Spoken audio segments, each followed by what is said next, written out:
No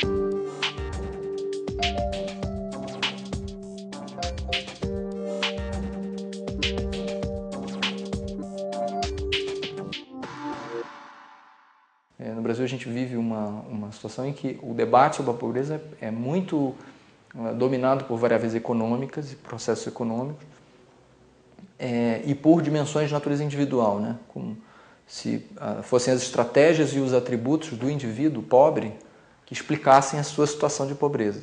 Este é Eduardo Marques. Ele é pesquisador do Centro de Estudos da Metrópole, uma instituição financiada pela FAPESP, CNPq e Ministério da Ciência e Tecnologia para realizar pesquisas sobre as transformações sociais, econômicas e políticas das metrópoles brasileiras. Eduardo estuda as redes sociais. Redes sociais entendidas como padrões de conexão que as pessoas têm de vários tipos, formais, informais, de amizade, de trabalho, de afeto, de participação em associações, na igreja, né, de trabalho. Estudando essas redes, ele consegue identificar que quem está mais segregado, mais separado espacialmente, tem menos acesso a políticas, oportunidades, informações, repertórios, modos de organizar a sua vida, etc. Então, isso tem efeito sobre as estratégias que as pessoas têm, sobre o acesso delas ao mercado de trabalho, à renda e ao bem-estar. Em 2005, uma equipe do Jornal da Cultura acompanhou uma etapa de um processo de pesquisa de Eduardo Marques, na série de reportagens Dossiê Periferia.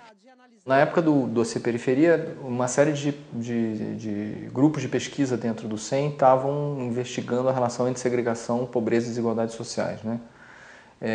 E tinha uma hipótese que corria e que a gente estava testando empiricamente, que era será que pessoas igualmente pobres, mas localizadas diferentemente na cidade, né, e separadas ou mais ou menos separadas pelo território, têm condições de vida, de acesso a políticas públicas diferentes? Da comprovação dessa hipótese saiu uma hipótese alternativa que também precisava ser estudada, que era o fato de que as pessoas podem estar separadas pelo território, podem estar separadas pela localização que elas têm dentro da metrópole, mas elas podem estar unidas por vínculos sociais que passam por cima do território, né? Então, o que o espaço separa, as redes sociais podem unir. Tem lugares que não têm acesso à infraestrutura, não têm rede de água, esgoto, e tem outros lugares igualmente pobres do ponto de vista da renda, mas que têm acesso à infraestrutura e a políticas do Estado. Hoje, a perspectiva da pesquisa é mais avançada. É uma pesquisa sobre o lugar das redes sociais e da sociabilidade na explicação da pobreza urbana, considerando a segregação, né?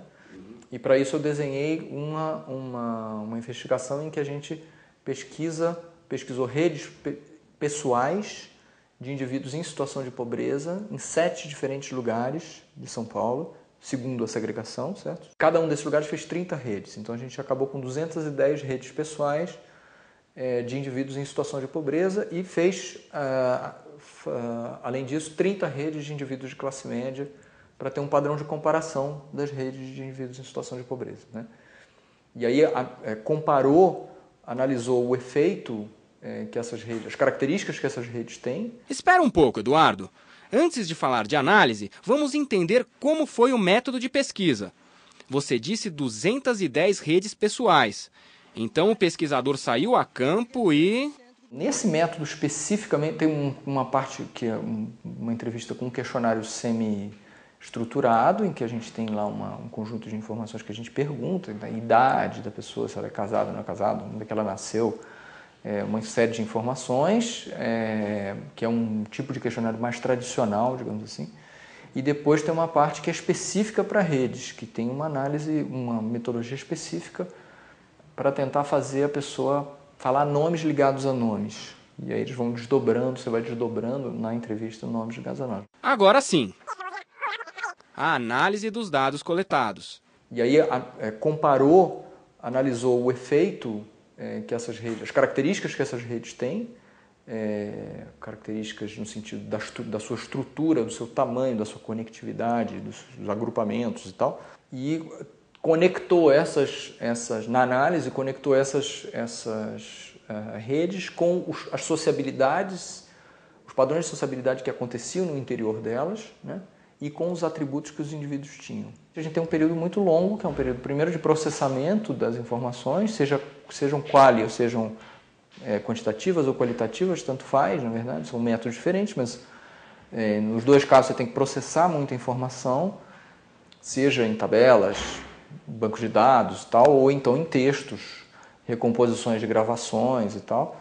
E a partir daí você começa a fazer os cruzamentos e as análises. A principal diferença entre as pesquisas quantitativa e qualitativa é que, enquanto a primeira está preocupada com os dados numéricos, a segunda pretende aprofundar o conhecimento de cada dado.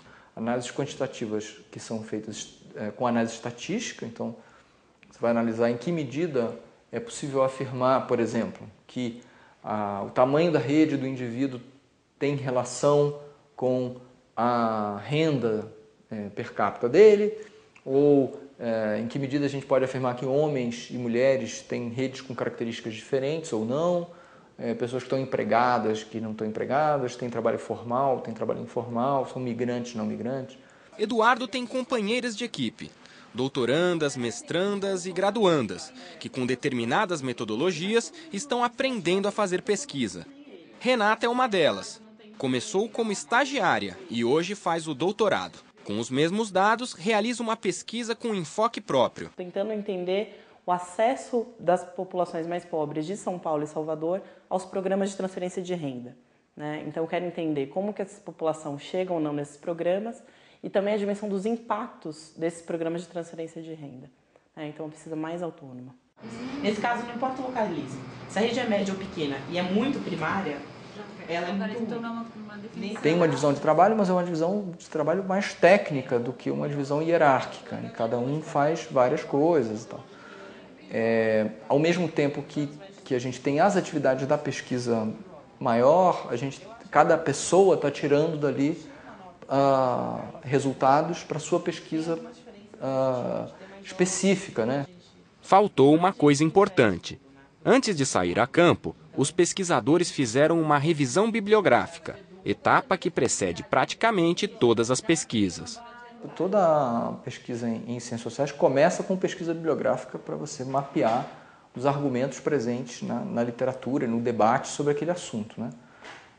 Então tem uma parte grande de mapeamento do debate e tal, para entender, primeiro para não tentar inventar roda, né? Para tentar contribuir aonde está precisando, e por outro lado para entender qual é o enfoque que permite você entrar no debate, permite ao pesquisador entrar no debate de maneira produtiva, né?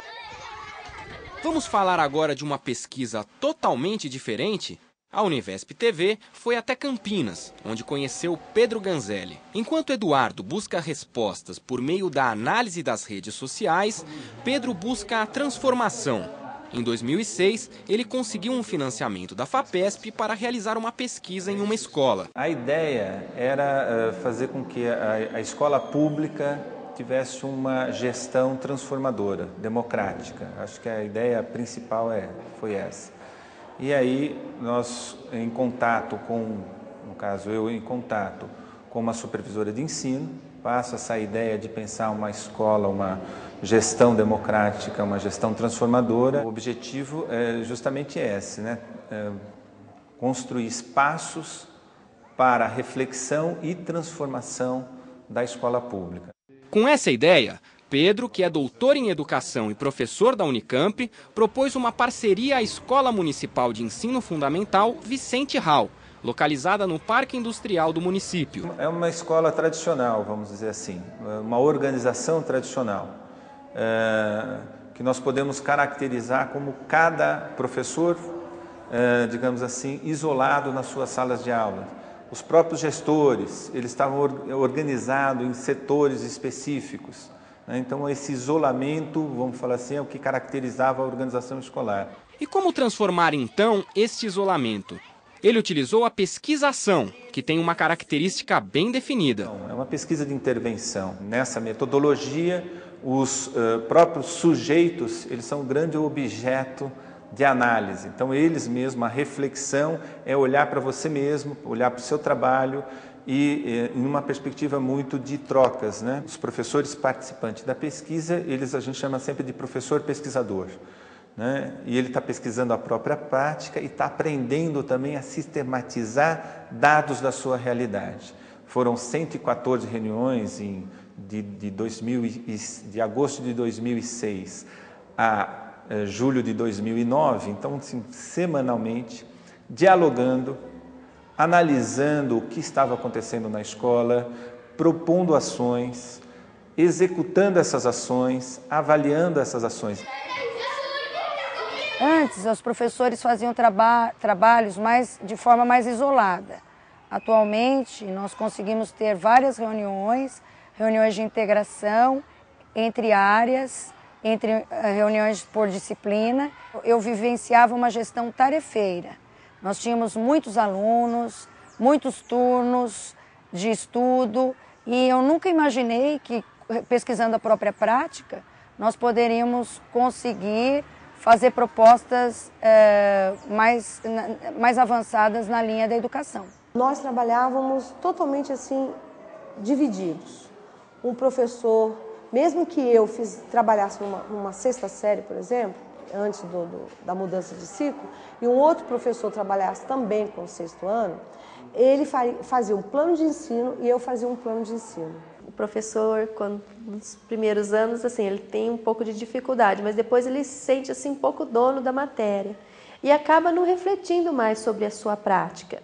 Para atender à necessidade dos professores de uma escola com 1.200 alunos, foram criados 7 subprojetos, como, por exemplo, o registro em vídeo do cotidiano escolar. Não era simplesmente uma exposição, visualização do que acontece na escola. Usar as imagens para refletir, avaliar sobre o que acontece na unidade escolar. A partir da apresentação do vídeo, nós fazíamos uma reflexão sobre as atividades registradas e aí propomos propostas de melhorias, porque a gente filma todo o evento que acontece na escola antes, durante e depois das atividades. Fomos construindo as ferramentas de autoavaliar. Um outro vício do professor é querer trazer modelos prontos. E era uma insistência, inclusive, no início da pesquisa, qual era o modelo de relatório, qual o modelo de avaliação. E eu falava assim, olha, vamos construir, nós temos condições de construir. Com outro subprojeto, os Jogos da Amizade, o pesquisador percebeu uma mudança de postura. Todos os professores passaram a repensar os seus planos de ensino, incorporando os conteúdos necessários para os Jogos da Amizade, por exemplo. Existe uma mudança que eu acho bem profunda, foi o documento que nós produzimos enquanto gestão durante esse projeto, né? Esse documento tirou aquele foco só de disciplina, né? De aluno indisciplinado, da gente ficar comentando muitas coisas sobre determinado aluno. A gente contextualiza a classe e a gente tenta colocar ações não só da gestão, mas dos funcionários, dos professores, promover assembleias entre eles, para poder melhorar aquela determinada classe. A gente começou também a trabalhar com outras disciplinas, trazendo matemática, geografia, português, para o trabalho do conteúdo de ciências. E eles, outras disciplinas, levando o conteúdo de ciências para a aula deles, né? A grande mudança que ela trouxe foi em relação à própria concepção de gestão da escola, não só na equipe gestora, mas também dos professores, né? Os professores passaram a perceber a escola de outra forma, né? Não de uma forma burocratizada, de uma forma, vamos falar assim, tradicional, para uma perspectiva mais transformadora, né? Eduardo e Pedro. O que muda é o método. Caminhos diferentes para conquistar algo parecido. A concretização da arte de se fazer pesquisa.